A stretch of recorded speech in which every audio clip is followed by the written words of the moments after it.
मैं दूर हो मजबूर हो आए सैयद आलम, मैं दूर हो मजबूर हो आए सैयद आलम, दीदार दिखाते नहीं आवाज सुना दो, दीदार दिखाते नहीं आवाज सुना दो। मैं सूरत यूसुफ को नहीं चाहने वाला, मैं सूरत यूसुफ को नहीं चाहने वाला, मैं कैस की मानिंद नहीं आशिक लैला, मैं कैस के मानिंद नहीं आशिक लैला। अल्लाहर पैगम्बर सुलाइमान একটা চিঠি লেখেন, চিঠির মধ্যে উপরে লিখে দেন ইন্নাহু মিন সুলাইমান ওয়া ইন্নাহু বিসমিল্লাহির রহমানির রহিম।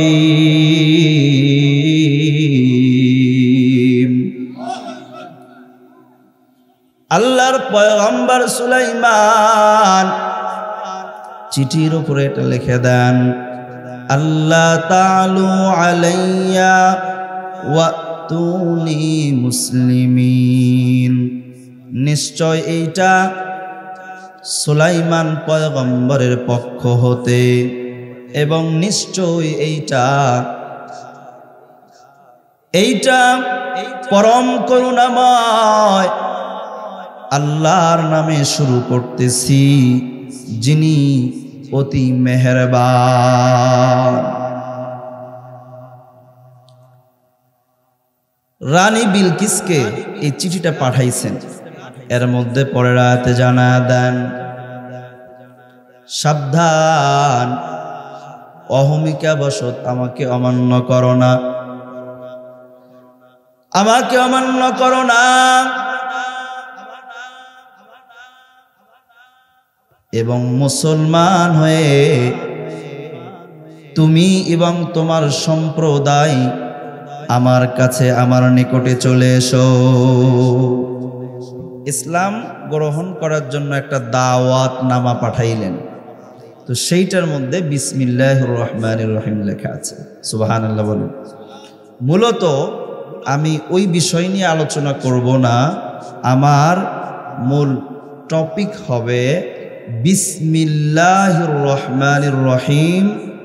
এই বাক্য, এই শব্দ, আল্লাহর কোরআনের এই আয়াতের একটু মাহাত্ম্য নিয়ে, তাৎপর্য নিয়ে একটু আলোচনা করব, সংক্ষিপ্ত হবে। এর নবীর উম্মতের দল, আল্লাহ পাক রব্বুল আলামিন বিসমিল্লাহর মধ্যে শুরুতে প্রথম বা নিয়ে আসছেন। এই বিসমিল্লাহ দ্বারা কিন্তু আল্লাহ কোরআন শুরু করেছেন। কথা বলেন ঠিক কিনা? কোরআনের শুরুতে কি আছে বলেন দেখি একটু, কি আছে সবাই বলেন। সবাই বলতে পারি না, গুনাহ হবে নাকি বললে? সবাই একটু বলেন বিসমিল্লাহির রহমানির রহিম। গুনাহ হয়েছে? আল্লাহর নবী জানা দেন, ও আমার উম্মত গো, একবার যদি কোনো ইমানদার বিসমিল্লাহ বলে, আল্লাহ পাক তার আমলনামায় 10টা নেকি লিখে দেন। আমার নবী জানা দেন, কোন বান্দা যদি একবার বিসমিল্লাহ বলে, 10টা নেকি লেখেই শেষ না, তার 10টা গুনাহ আল্লাহ মাফ করে দেন। সুবহানাল্লাহ। শুধু তাই নয়, আল্লাহ পাক রব্বুল আলামিন তার 10টা মর্যাদা আল্লাহ বাড়ায় দেন। সুবহানাল্লাহ বলেন। আল্লাহ পাক রব্বুল আলামিন কোরআন হাকিমের শুরুতে বিসমিল্লাহির রহমানির রহিম নিয়ে আসলেন, শুরুর প্রথম হরফটা নিয়ে আসলেন বা। আল্লাহ যেন বা নিয়ে এসে কি বুঝাইতে চান, ও ইমানদার ভালো করে শোনো, আমার আল্লাহ আমাদেরকে যেন স্মরণ করে দিতে চায়, ও মুসলমান ভালো করে শোনো, ও গোলাম আমি আল্লাহ তোমাদেরকে আলমে আরওয়াহের মধ্যে, দুনিয়াতে আসার আগে আলমে আরওয়াহের মধ্যে আমি সমস্ত রূহগুলোকে এক জায়গায় করলাম। আমি সমস্ত রূহগুলোকে এক জায়গায় করে আমি আল্লাহ বলেছিলাম, আলাস্তু বিরাব্বিকুম, বলো আমি কি তোমাদের রব নই? আমরা সবাই বলেছিলাম ক্বালু বালা, হ্যাঁ হ্যাঁ কেন না, অবশ্যই আপনি আমাদের রব। সুবহানাল্লাহ। আল্লাহ যেন বলে দিতে চান কোরআনের শুরুতে বা হরফটা নিয়ে এসে, ও বান্দা দুনিয়াতে এসেছো, তোমাদের স্মরণ আছে নাকি তোমরা যে ওই রূহের জগতে আমি আল্লাহকে ওয়াদা দিয়েছিলাম যে আমি আল্লাহকে রব বলে স্বীকার করেছো, এজন্য আমি আল্লাহর গোলামি করবা দুনিয়ার জমিনে। শোনো শোনো শোনো, আমি আল্লাহ জানো বিসমিল্লাহর শুরুতে, কোরআনের শুরুতে বা হরফটা নিয়ে এসে জানায় দিতে চাই ওই প্রতিশ্রুতি আর ওই ওয়াদার কথাটা আমি আল্লাহ সবাইরে জানায় দিতে চাই। সুবহানাল্লাহ। বানিয়ে এসে কি বুঝাইতে চাইলেন, আলমে আরওয়াহের মধ্যে আমরা যে ওয়াদা দিয়েছিলাম, যেই প্রতিশ্রুতি আল্লাহরে দিয়েছিলাম, সেই প্রতিশ্রুতির কথা স্মরণ করা, এটা এক নম্বর। 2 নাম্বার, আল্লাহ তাআলার গোলামি করার জন্য আমরা ওয়াদা করেছিলাম। 3 নাম্বার, এই কোরআনে যত বিধান আছে সমস্ত বিধানগুলো আমরা মেনে চলব। এই কথাগুলো স্মরণ করে দেওয়ার জন্যই যেন আল্লাহ কোরআনের শুরুতে বা হরফটা নিয়ে আসলেন। সুবহানাল্লাহ। আজকে সারা বিশ্বে যদি এই কোরআনের শাসন চলতো, এই কোরআন নিয়ে সংবিধান গড়া হতো, এই কোরআন সংসদে চলতো, তাহলে বলেন এই সারা পৃথিবীর জমিনে শান্তি আসতো কিনা? আসতো না? আসতো না? সমাধান চাও যদি জীবনে মরণে, ফিরে যাও খুঁজে নাও চোখ রাখো কোরআনে। এই সংবিধানে যদি আমাদের আল কোরআন থাকতো, কোরআনের বিধানগুলো যদি পাশ করা হতো, যত মানুষ আছে বেনামাজি 5 ওয়াক্ত নামাজ পড়তে হবে, না পড়লে জেলখানায় বন্দি করে যতদিন 5 ওয়াক্ত নামাজের অভ্যাস তো না হয়েছে ততদিন জেলখানার মধ্যে বন্দি করা হবে। তাহলে বলেন মানুষেরা নামাজি হতো না? পর্দা না করলে কঠিন শাস্তির ব্যবস্থা সংবিধান থেকে পাশ হতো। কথা বলেন ঠিক কিনা? পুরা বাংলার জমিনে নয়, শুধু সারা বিশ্বে আল্লাহর শান্তি নেমে আসতো। কথা কম ঠিক কিনা? চিল্লায় বলতে হবে ঠিক কিনা? তো আসলে বক্তার শ্রোতা, তো শ্রোতারা যদি সামনে না থেকে কথা বলে মজা পাওয়া যায় না, ঠিক কিনা? মেহেরবানি করে আপনারা যারা আছেন যদি আমার সামনে আসেন, তাহলে আমি একটু কথা বলেও মজা পাবো, শান্তি পাবো। অল্প সময়ের মধ্যে আমি ছেড়ে দেবো ইনশাআল্লাহ। একটু জিকির করি আর সামনে আসি। লা ইলাহা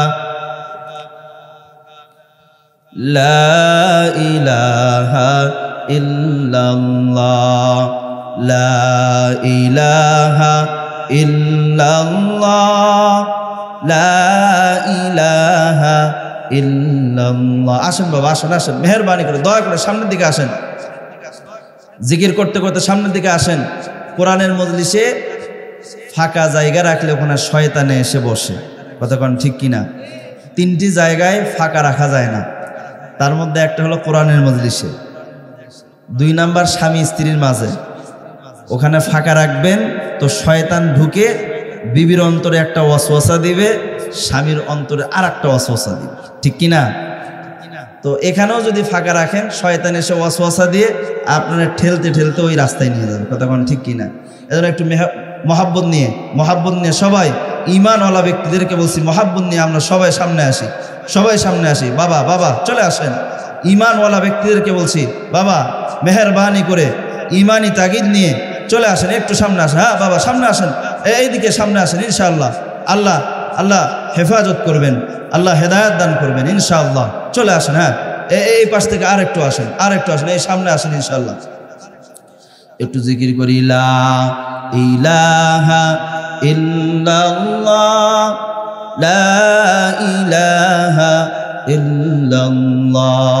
জিকির করলে গুনাহ মাফ হয়, এটা জানেন? জিকির করবেন তো আমাদের যত গুনাহ হয়ে গেছে, কলবের মধ্যে মরিচা পড়ে গেছে, লোহার জং পড়ে গেছে, জিকির করবেন জংগুলো ঝরে পড়বে, তখন সেখান থেকে কলবটা পরিষ্কার হবে, পবিত্র হবে। কতক্ষণ ঠিক কিনা? এই জন্য একটু জিকির করেন লা ইলাহা ইল্লাল্লাহ লা ইলাহা ইল্লাল্লাহ। জিকির করছেন ইব্রাহিম নবী,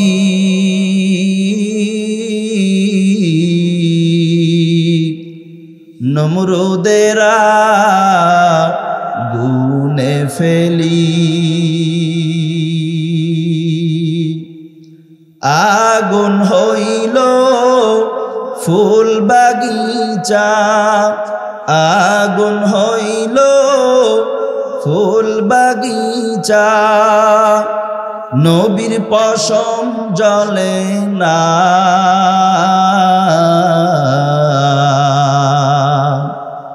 হামেশা জিকির করো মুমিন, গাফেল থেকো না। হামেশা জিকির করো মুমিন, গাফেল থেকো না। জিকির করছেন নবী ওলি,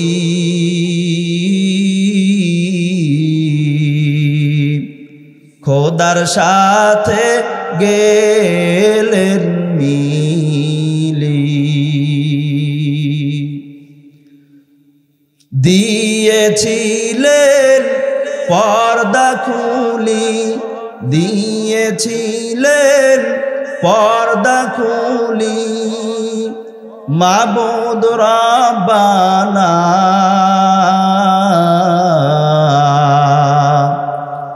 হামেশা জিকির করো মুমিন, গাফেল থেকো না।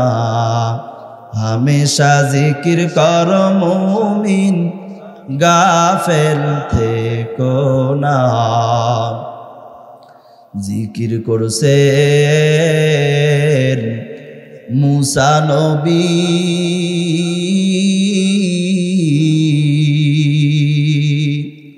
তুর পাহাড়ে গেলেন চলি, খোদার নূরে পাহাড় জলে, খোদার নূরে পাহাড় জলে, মুসা নবী জলে না।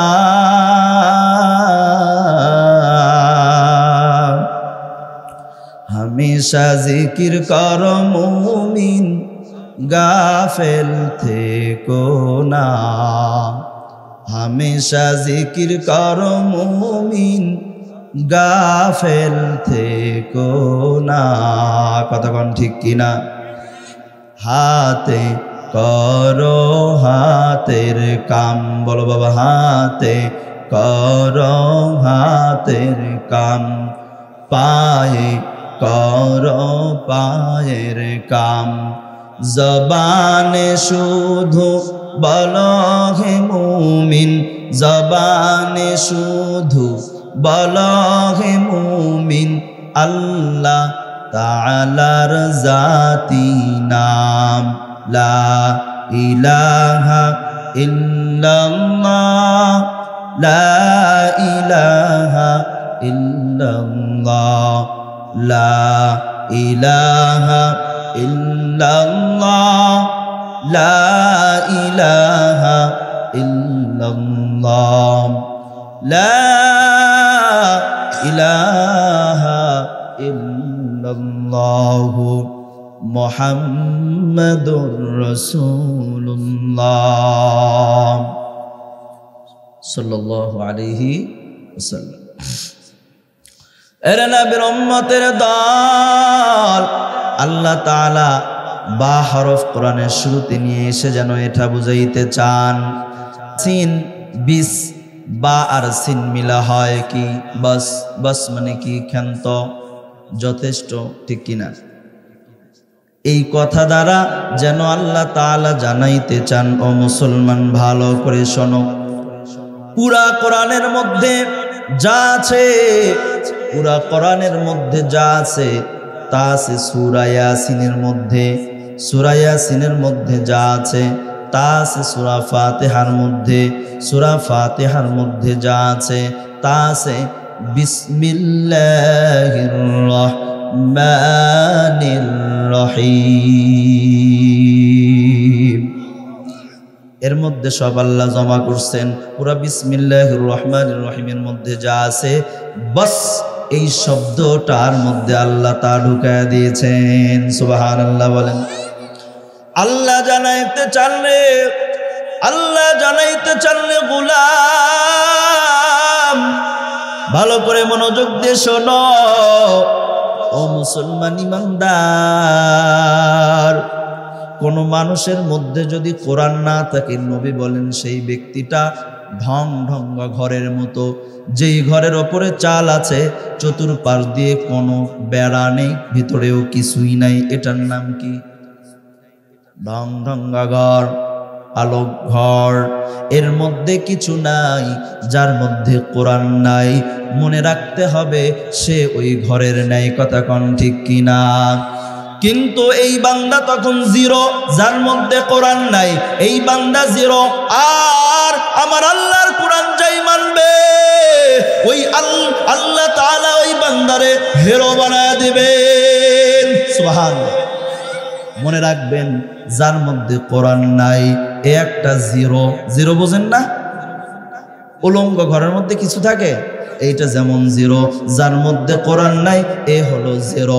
কিন্তু কোরআন যদি মানে, কোরআন শুরু থেকে নিয়ে শেষ পর্যন্ত কোনো বান্দা যদি মানে, আল্লাহ যেন বলে দিতে চান, বাস বা আর সিন হরফটা নিয়ে এসে জানায় দিতে চান, এই কোরআনটা যেই ব্যক্তি মানবে, যার জীবনের সংবিধান হিসেবে কোরআন মানবে, আল্লাহ যেন জানাইয়ে দিতে চান, ও গোলাম আমি আল্লাহ ওই বান্দারে জিরো থেকে হিরো বানায় দিব। কতক্ষণ ঠিক কিনা? আল্লাহ তাআলা আমাদের সবাইকে জিরো থেকে আজকে হিরো বানায় দিবেন। রাজি আছেন তো ইনশাআল্লাহ? তার মানে আজকের এই ওয়াজ শুনে যদি আমল করতে পারেন, পুরা ওয়াজের যে টপিকটা হবে, এই আমল করলে জিরো থেকে হিরো হয়ে যাবেন ইনশাআল্লাহ। আরে নবীর উম্মতের দল, এই বিসমিল্লাহর মধ্যে আল্লাহ তাআলা এত মর্যাদা দান করছেন। দেখছেন নাকি বিসমিল্লাহর পাওয়ার কত? দেখছেন বিসমিল্লাহর পাওয়ার কত? জাহান্নামের ফেরেশতা 19 জন আছে।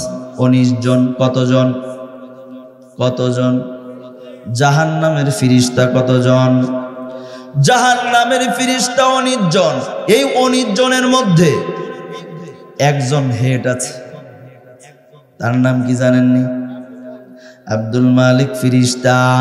আব্দুল মালিক ফেরেশতা বাকি ফেরেশতাদেরকে যখন জাহান্নামের মধ্যে পাঠায়া দেন, আযাব নেওয়ার জন্য যখন পাঠায়া দেন, তখন ওই সমস্ত ফেরেশতাদের কপালের মধ্যে বিসমিল্লাহির রহমানির রহিম লিখে জাহান্নামের রুমগুলোর মধ্যে ছেড়ে দেন।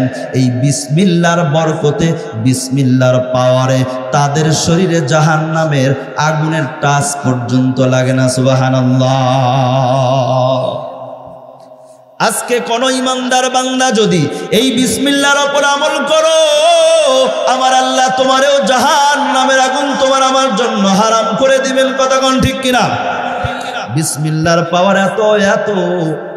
রোম সম্রাট, রোম সম্রাট, রোম সম্রাট বিসমিল্লাহর পাওয়ার কত জানুনি? জানুনি? রোম সম্রাট খলিফাতুল মুসলিমিন হযরতে ওমর রাদিয়াল্লাহু তাআলা আনহুর কাছে এসে বলেন, আমার সর্বদাই মাথা ব্যথা করে। কি ব্যথা? মাথার ব্যথা। এটা কমন না? আপনাদেরও আছে না অনেকেই? আজকে ট্যাবলেট নিয়ে যান, অ্যান্টিবায়োটিক দিচ্ছি। আমি দিচ্ছি না, এটা আগে থেকেই দেওয়া আছে, এটা বলে দিচ্ছি, ঠিক কি না? হযরত ওমর রাদিয়াল্লাহু তাআলা আনহুর কাছে এসে বলেন, আমার মাথার ব্যথা। এরে নবীর উম্মতের দল, এই দুনিয়ার যুবক গো, ভালো করে শোনো। এইবার হযরত ওমর ডাক দিয়ে কয়, ঠিক আছে, আমি একটা টুপি বানিয়ে দেব, আপনি যান। এইবার কালো সুতা দিয়ে একটা টুপি বানায় দেন। বানায় যখন পাঠায় দিলেন রোম সম্রাটের কাছে, রোম সম্রাট যখন জানতে পারলো যে ওই টুপিটা আসতেছে, তখন অভ্যর্থনা জানানোর জন্য নিজে নিজে হেঁটে হেঁটে একটু সামনে অগ্রসর হইলেন। এইবার টুপিটি নেওয়ার পর যেই মাত্র মাথায় দেয়, মাথার ব্যথা ভালো হয়ে যায়। আবার যখন খোলে, আবার মাথার ব্যথাটা বেড়ে যায়। আবার মাথায় যখন দেয়, আবার মাথার ব্যথা ভালো হয়ে যায়। সুবহানাল্লাহ বলবেন। মাথায় দিলে ভালো, মাথা থেকে খুললে আবার যে সেই। এইবার মনের মধ্যে কৌতূহল জাগলো, এই টুপির মধ্যে কি আছে? এরে নবীর উম্মতের দল, এইবার টুপিটা খুলতে খুলতে দেখে একটা চিরকুট, ভেতরে লেখা বিসমিল্লাহির রহমানির রহিম। সুবহানাল্লাহ। বিসমিল্লাহর কি গুণ দেখছেন নি? বিসমিল্লাহর কেমন পাওয়ার, কেমন পাওয়ার!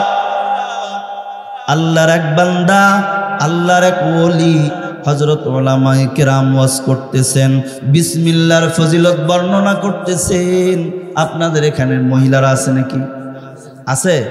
এরকম ভাবে আল্লাহর এক গোলাম ওয়াজ করতেছেন বিসমিল্লাহর ফজিলত নিয়ে, যেরকম আপনারা শুনতেছেন, মা বোনেরা শুনতেছে, এরকম ভাবে এক ইহুদির কন্যা এই এরকম মজলিসে ওই উলামায়ে কেরামের ওই বিসমিল্লাহর ফজিলতের বয়ানটা শুনলো। শুনে মনের মধ্যে এমন জায়গা করে নিল, আল্লাহর বান্দি ভেতরে ভেতরে ঈমান এনে ফেলল। আল্লাহর বান্দি মনে মনে চিন্তা করলো, এখন থেকে বিসমিল্লাহর ওজিফা এমন ভাবে বেনে নেব, এমন ভাবে বিসমিল্লাহর ওজিফা আদায় করব, জীবনে কোনোদিন বিসমিল্লাহর ওজিফা আমি ছাড়বো না, ছাড়বো না। এইবার আল্লাহর বান্দি ইহুদির কন্যা বাড়িতে যায়। এইবার চলতেও বিসমিল্লাহ, শুইতেও বিসমিল্লাহ, খাইতেও বিসমিল্লাহ, ফিরতেও বিসমিল্লাহ, সর্বহালতে বিসমিল্লাহ। বাবা ইহুদি, এ তো এর গায়ে আগুন ধরে গেল। বাবা তো বিসমিল্লাহর ভালো লাগে না। এইবার বাবা খেপে গেল, বিভিন্ন ভাবে কন্যারে বুঝাইল, কিন্তু কন্যা বুঝ মানে না, সর্ব অবস্থায় বিসমিল্লাহর আমল চালু রাখছে। বাবা মনে করলো, আমার কন্যাটা মুসলমান হয়ে গেল, গ্রামের মানুষ যদি জানে আমি বাবাকে লাঞ্ছনা দেবে, আমি বাবাকে অপমান করবে, এই জন্য কোনো একটা অপবাদ দিয়ে আমার কন্যারে আমি হত্যা করে ফেলবো। নাউজুবিল্লাহ। এই ইহুদির বাচ্চা, ও মুসলমান ইমানদার, ভালো করে শোনো। ইহুদি ছিল ওই রাজ্যের মধ্যে রাজার উজির মন্ত্রী ছিল। বাদশার সিলমোহরের আংটি এইটা এই উজিরের কাছেই, এই ইহুদির বাচ্চার কাছেই রাখতো। ইহুদি, ওই বাবা ইহুদি রাজার সিলমোহর করার আংটিটা নিয়ে এসে এবার ওই মুসলমান কন্যার হাতে দিয়ে দেয়, বলে মা এইটা সুন্দর করে রেখে দাও। এইবার এই কন্যা সন্তান যিনি মুসলমান হয়েছে, ইহুদির কন্যা সন্তান, এইবার এই মহিলা আল্লাহর বান্দি এই আংটিটি বিসমিল্লাহ বলে হাতে নিয়েছে, আবার বিসমিল্লাহ বলে নিজের পকেটের ভেতরে, ঘরের ভেতরে সুন্দর করে রেখে দিয়েছে। বাবাই মনে করলো রাতের বেলা আমার মেয়ে যখন ঘুম আসবে তখন আমি আংটিটি পাশের নদীতে ফেলে আসব। সকালবেলা যখন কন্যার কাছে আমি আংটি চাইবো, আমার কন্যা দিতে পারবে না।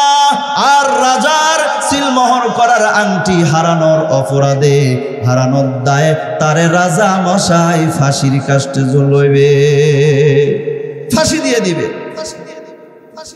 এই প্ল্যান করলো বাবা ইহুদি। এই ইহুদির বাচ্চা এবার কি করলো, ঘুমের ঘরে যখন কন্যাটা ঘুমিয়ে যায়, ইহুদির বাচ্চা ইহুদি এইবার গভীর রজনীতে উঠিয়া কন্যার কাপড়ের পকেট থেকে আংটি মোহরটা বের করে নদীর ভিতরে ফেলে দেয়। সকালবেলা মাঝিরা মাছ মারার জন্য যায়, মাছ মারতে গিয়ে বড় একটা মাছ পেয়ে গেল। ওই মাছটা তারা মনে করলো আজকে রাজার উজিরকে হাদিয়া দিয়ে আসবো। এইবার রাজার উজিরকে হাদিয়া দিল, এই ইহুদিকে হাদিয়া দিল। হাদিয়া দেওয়ার পর ইহুদি মাছটা নিয়ে এসে তার কন্যার হাতে দিয়ে দিল, মাছ সুন্দর করে রান্না করো, এইটা খাওয়ার পর আজকে রাজ দরবারে যাব। এরে নবীর উম্মতের দল, এইবার কন্যা সন্তান বিসমিল্লাহ বলে মাছের পেটটা কাটা শুরু করলো। যেই মাত্র পেট কেটেছে আর দেখা গেল পেটের ভিতরে সেই স্বর্ণের মোহর করার আংটি। সুবহানাল্লাহ। এইবার বিসমিল্লাহ বলে ওই আংটিটি বের করে বিসমিল্লাহ বলে আবার তার জামার পকেটের ভিতরে ঢুকা দিল। আবার মাছটা সুন্দর করে কেটে রান্না করে বাবার সামনে দেয়। এইবার কন্যা যখন সুন্দর করে রান্না করার পর বাবার সামনে যখন পেশ করলো, বাবা খানা খাওয়ার পর ডাক দিয়ে বলে, মা আংটিটি নিয়ে এসে দাও। এইবার কন্যা ঘরে গিয়া ওই জামার পকেটের ভিতরে বিসমিল্লাহ বলে হাত দিয়েছে, আবার আংটিটা বের করে এসে বাবার হাতে যখন দিয়ে দিল, বাবা অবাক কিংকর্তব্য বিমূঢ় হয়ে গেল, হতভম্ব হয়ে গেল। কি রে, এটা কি? মনে মনে বলতেছে, আমি তো ফেলে দিয়ে আসলাম, সে আংটি আসলো কিভাবে? রাখে আল্লাহ। কথা কন না কেন? আমার কথা কি বুঝতেছেন? বিসমিল্লাহর পাওয়ার দেখেন, এত পাওয়ার, এত পাওয়ার, এত পাওয়ার। বিসমিল্লাহর পাওয়ারে আল্লাহ তাআলা জীবনটা ভিক্ষা দিয়ে দিলেন, প্রাণে রক্ষা পেল। ঠিক কিনা? আজকের এই মোহর সিলটা যদি না বের হইতো, ফাঁসির মঞ্চে উঠতে হতো। কিন্তু আমার দয়ার আল্লাহ দয়া করে আল্লাহ তাআলা বিসমিল্লাহর বরকতে তার হেফাজত করেছেন। সুবহানাল্লাহ। শুধু তাই নয়, তাই নয়, এই বিসমিল্লাহর বরকতে আল্লাহ তাআলা আল্লাহর গোলামকে, আল্লাহর বান্দাকে নিজের ওলির খাতায় নামটা লিখে দিয়েছেন। সুবহানাল্লাহ বলেন। আপনারা জানেন বিশর হাফি নামে এই আল্লাহর ওলিকে সবাই চিনেননি। বিশর হাফি নামক আল্লাহর এক বান্দা সব সময় মদ খাইতো, মদের আড্ডায় যাইতো, শরাবখানায় যাইতো। মদের সেই শরাবখানায় যখন যাইতেছে, রাস্তার মধ্যে দেখে একটা কাগজের ভিতরে বিসমিল্লাহির রহমানির রহিম লেখা আছে। এইবার হঠাৎ করে আল্লাহর বান্দা এই কাগজের টুকরাটা উঠাইয়া ময়লা সুন্দর করে পরিষ্কার করিয়া বাড়ির ভিতরে যাইয়া সুন্দর করে সবচেয়ে উঁচু স্থানে রেখে দেয়। উঁচু স্থানে রেখে দেওয়ার পর এইবার ওই বান্দা বিশর হাফি আবার মদের আড্ডায় চলে গেল। মদ খাইয়া মাতাল হয়ে পড়ে রইল।